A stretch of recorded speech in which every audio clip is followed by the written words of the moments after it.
Hi guys! Welcome back to my channel. So, update na naman tayo sa PBB Gen 11.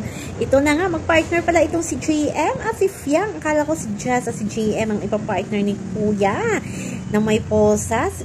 Pero itong si Fiang pala, ipapartner. Diba si Fiang yung tumutukso dati kay JM at kay Jazz? Iyan na nga, sabi nga nila parang mukhang lang sisilos daw si Jazz. Kasi ang sweet daw ni Fiang at ni JM. Nakaposas na nga, pero may pa-holding hands pa. At nagbibiruan habang nakahiga sa couch, malayo sila sa ibang mga housemate. At pasimpleng pasulyap-sulyap lang si Jazz sa kanila kasi yung partner ata ni Jazz ay si Daylan. At nasa kusina si Daylan na si Jazz, si JM naman at si Fiang ay nasa living room. Yan, halata na nga din ni Fiang na ayaw sa kanya ng ibang housemate. At nag-confess siya kay JM. Ang sabi nga ni JM sa kanya, walang problema. Pero sabi ni Fiang, kung ayaw nila sa akin, edi wag. O, diba? Palaban naman talaga itong si Fiang. Kaya abangan natin ang giyera sa loob ng bahay ni Kuya. So, yun lang po guys ang ating update. So, yun hanggang sa muli. Bye-bye!